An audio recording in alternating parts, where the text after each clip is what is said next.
नमस्ते। आज हम 2026 में भारत के सामने खड़ी कुछ बड़ी और अहम चुनौतियों को समझने की कोशिश करेंगे।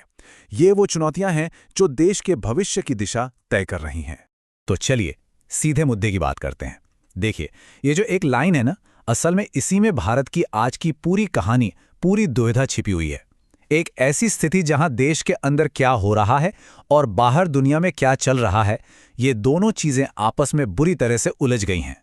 आज भारत जिस दबाव को महसूस कर रहा है, उसे समझने के लिए हमें थोड़ा पीछे जाना होगा। साल 2025 में वो एक ऐसा साल था जिसकी दो बिल्कुल अलग-अलग, मतलब एकदम उलट कहानियां थी। दुनिया के मंच पर देखें तो मोदी सरकार के लिए ये एक मुश्किल दौर था। एक साथ कई अंतर्राष्ट्रीय चुनौतियों का सामना करना पड़ रहा था। सबसे पहली बात तो पड़ोस में ही तनाव काफी बढ़ गया था। पाकिस्तान के साथ एक छोटा सा संघर्ष हुआ जिसने पूरे इलाके में अस्थिरता का माहौल पैदा कर दिया। लेकिन देश के अंदर कहानी बिल्कुल अलग थी। अर्थव्यवस्था का इंजन मानो पूरी रफ्तार से दौड़ रहा था। जुलाई से सितंबर के बीच इकोनॉमी ने 8.2% की जबरदस्त ग्रोथ दिखाई। और मुश्किलें सिर्फ एक तरफ से नहीं थीं।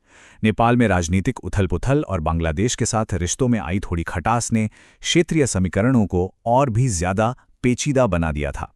लेकिन इन बाहरी चुनौतियों के बावजूद देश के अंदर सरकार ने अपनी राजनीतिक पकड़ और भी मजबूत कर ली थी। राज्यों के चुनावों में शानदार जीत हासिल हुई। और फिर कहानी में आता है एक बहुत बड़ा ट्विस्ट। ट्रंप प्रशासन ने व्यापार को लेकर जो भी विवाद चल रहे थे और भारत जो रूस से कच्चा तेल खरीद रहा था, इन सब वजहों से सीधा 50% का एक बहुत भारी भरकम टैरिफ लगा दिया। तो देखिए 2025 में क्या हुआ कि घरेलू राजनीति की सफलताओं के पीछे विदेश नीति की मुश्किलों को छिपा लिया गया। ये रणनीति उस साल तो काम कर गई, लेकिन 2026 की कहानी वो बिल्कुल अलग है। और यही वो 50% का टैरिफ है जो असल में गेम चेंजर साबित हुआ। इसी ने विदेशी और घरेलू मुद्दों के बीच की जो दीवार थी उसे गिराना शुरू कर दिया और सारी रेखाएं धुंधली होने लगीं। याद है वो 8.2% की ग्रोथ? वो आंकड़े इन टैरिफ का पूरा असर दिखने से पहले के थे। अब जब इसका असर दिखना शुरू हुआ है तो ये आर्थिक दबाव सरकार के लिए एक बड़ा राजनीतिक सिरदर्द भी बन सकता है, खासकर आने वाले चुनावों में। तो अब सवाल ये है कि भारत कर क्या रहा है। देखिए, इस दबाव से निपटने के लिए भारत पूरी तेजी से नए रास्ते खोज रहा है और इसमें सबसे बड़ी कोशिश है व्यापार में विविधता लाना, यानी नए देशों के साथ व्यापारिक समझौते करना। आइए जरा इस टाइमलाइन पर एक नज़र डालते हैं।